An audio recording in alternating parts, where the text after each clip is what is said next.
Most traders do not fail because they chose the wrong chart. They fail because they refuse to choose discipline.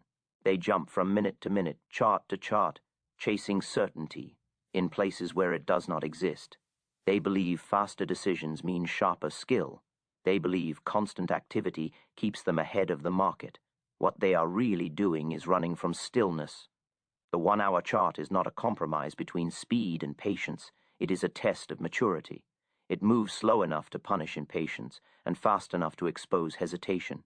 It does not allow you to hide behind endless waiting, and it does not reward reckless urgency. It sits in the middle and demands balance. Emotional balance. Most traders never develop. On this chart, excuses die quickly. You cannot blame noise when you overtrade. You cannot blame lag when you enter too early. You cannot blame boredom when you break rules. Every mistake is visible. Every impulse is recorded. That is why consistency feels so far away for most traders, not because the method is unclear, but because the mind is undisciplined. Traders want outcomes without structure. They want profits without restraint. They want confidence without pain. The market offers none of that. The 1-hour chart forces you to slow your breathing, not just your entries. It requires you to accept that most hours are irrelevant. It teaches you that opportunity is rare and participation must be earned. It exposes the habit of clicking simply to feel involved. Most traders are addicted to involvement. They feel important when they trade. They feel anxious when they wait. They feel alive when they chase. The market does not care how you feel. Consistency is not built through excitement. It is built through repetition, restraint, and responsibility. It is built by doing the same disciplined actions even when nothing is happening. Especially when nothing is happening. The 1-hour chart removes the illusion that the market is your enemy. It shows you something uncomfortable, that the real battle happens between trades, not during them, in the waiting, in the silence, in the moments, where discipline must exist without reward. If you cannot control yourself there, no strategy will save you. Most traders spend their careers chasing better predictions. They search for indicators that promise early entries, tighter stops, and perfect timing. They believe if they can just see the market more clearly, consistency will follow. This belief feels logical. It is also wrong. Markets are uncertain by nature. No amount of analysis can remove that uncertainty. What can be controlled is behavior, and consistency is built entirely on what the trader controls, not on what the market reveals. Prediction focuses attention outward. Behavior control forces it inward. A trader can predict correctly and still lose money if their behavior is unstable. They enter too early, exit too late, move stops, add, risk, or hesitate when action is required. These mistakes do not come from poor analysis. They come from emotional reactions to uncertainty. The trader knows what they should do, but cannot bring themselves to do it consistently. This is why better predictions rarely fix broken performance. They simply give the trader more confidence to break rules with. Behavior control begins with accepting a hard truth. You will never know what happens next. The disciplined trader does not seek certainty. They seek structure. They do not need to be right often. They need to act correctly when conditions meet their rules and do nothing when they do not. This is where most traders fail. They confuse flexibility with lack of discipline. They adjust rules in real time because the market feels different. They justify impulsive decisions with new information. Over time, rules become suggestions, and consistency disappears. The market does not punish incorrect predictions. It punishes inconsistent behavior. A trader who controls behavior accepts losses without emotional reaction. They do not change their method after a losing trade. They do not increase risk after a win. They treat every decision as part of a long sequence, not a single outcome. This requires mental toughness. It requires the ability to sit through discomfort without acting on it. It requires resisting the urge to interfere with trades once they are placed. These skills are not taught by charts. They are built through repetition and self-awareness. When behavior is controlled, performance stabilizes. Results become predictable not because the market is predictable, but because the trader is. Entries, exits, and risk are executed the same way every time. Emotional spikes flatten. Confidence becomes grounded, not hopeful. Most traders fail because they try to control the market. Professionals succeed because they control themselves. When behavior is mastered, the need for better predictions fades. The trader stops asking what the market will do next and focuses on what they will do next.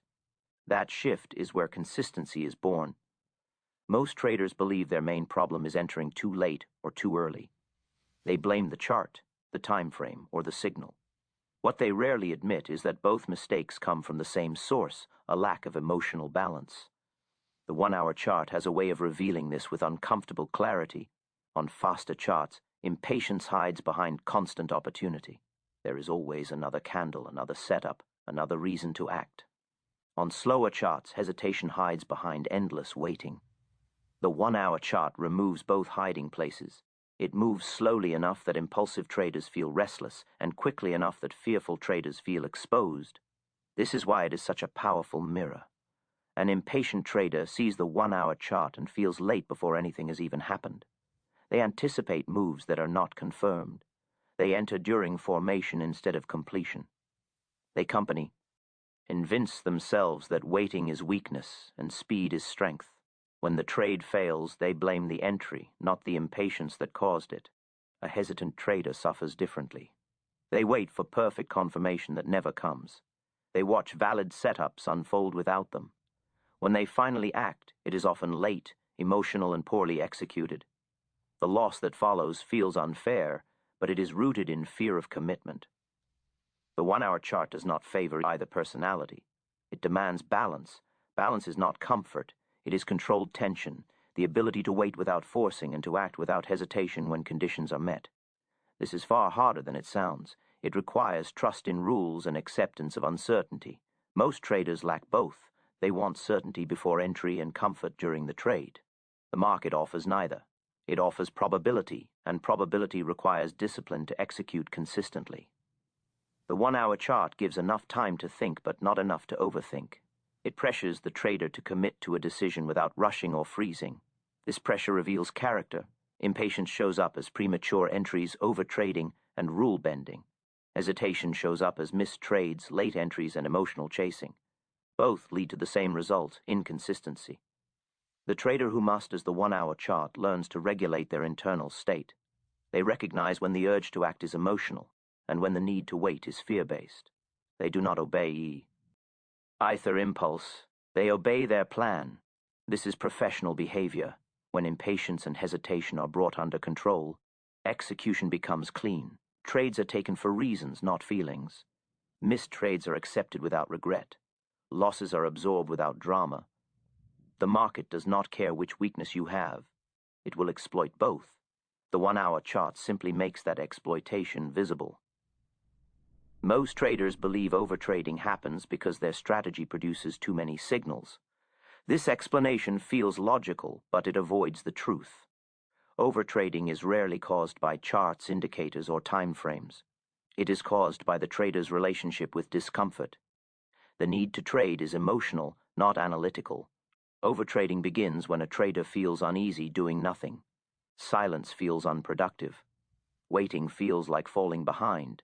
The mind starts searching for reasons to act, not because conditions are right, but because stillness creates tension. Trading becomes a way to relieve that tension.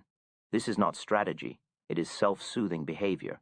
A trader can reduce signals, change time frames, or simplify charts and still overtrade. Why? Because the habit lives in the mind, not in the system.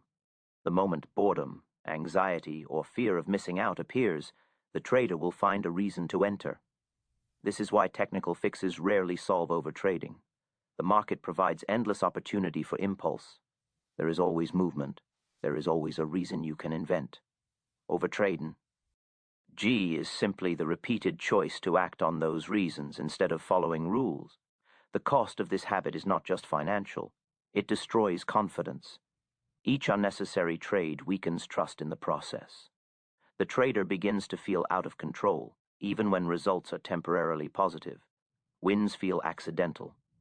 Losses feel personal. Over time, discipline collapses. Professional traders treat overtrading as a behavioral violation, not a performance issue. They do not ask how many trades they took. They ask why they felt the need to take them. They recognize that the urge to trade often appears when conditions are unclear, not when they are ideal. This awareness is critical. When overtrading is seen as a psychological habit, responsibility shifts back to the trader. There is no indicator to blame, no market condition to hide behind, only behavior to correct. Correction begins with acceptance, accepting that not trading is part of execution, accepting that boredom is not a problem to be solved, accepting that opportunity does not disappear because you waited. The trader who breaks the habit of overtrading builds emotional resilience. They become comfortable watching price move without involvement. They stop measuring progress by activity and start measuring it by adherence to rules. This shift is uncomfortable at first. The mind resists it. It will create anxiety, doubt, and impatience. But if those feelings are endured without action, they lose power. Overtrading survives on reaction. It dies in restraint. The trader who learns to sit through discomfort without clicking gains something rare, control. And control, not frequency, is what creates long-term consistency. Losses are not what destroy traders. Uncontrolled losses are. Every trader accepts this idea in theory. Very few live it in practice. The damage does not come from losing money. It comes from how the loss was taken, whether it was planned, respected, and contained, or whether it was emotional, improvised, and defended. A loss taken according to rules is a business expense. A loss taken outside rules is a psychological wound. When traders negotiate with their rules, losses escalate. They move stops because price feels close. They hold because the market should turn. They add because they cannot accept being wrong. These actions are not decisions. They are emotional reactions trying to avoid discomfort. The market does not respond to discomfort. It responds to order flow. Negotiating rules in the middle of a trade is an attempt to control the outcome. Control does not exist once risk is accepted. The only thing that remains is execution. Either you execute your plan or you create chaos. Professional traders understand this deeply. They accept loss before entry, not emotionally, but mentally. They know exactly how much they are willing to lose and why. Once in the trade, there is nothing left to decide. This is what makes losses manageable. The trader who follows rules without negotiation does not argue with the market. They do not need to justify the loss. They do not seek revenge. They simply record the result and wait for the next valid opportunity. This emotional neutrality is not natural. It is trained. Most traders react to losses because the loss threatens their self-image. Being wrong feels personal. It triggers doubt, anger, and the urge to make it back quickly. These reactions have nothing to do with the market and everything to do with ego. Rules exist to protect you from that ego. When rules are followed strictly, losses lose their power. They do not create fear. They do not damage confidence. They become data. The trader remains stable even after a series of losing trades because nothing was violated. Consistency is impossible without this stability. Traders who break rules after losses often believe they are being flexible. In reality, they are being emotional. Flexibility belongs in planning, not in execution. Once a trade is live, discipline must be absolute. The market will always test this. It will come close to your stop. It will hesitate near your target. It will create doubt when you least expect it. These moments are designed to expose whether you negotiate or execute. The trader who learns to follow rules without exception survives the hardest periods. They remain intact when others spiral. Their equity curve may fluctuate, but their identity does not. Losses are unavoidable. Loss of discipline is optional. When rules are non-negotiable, losses remain small, contained, and recoverable. That is not optimism. That is professionalism.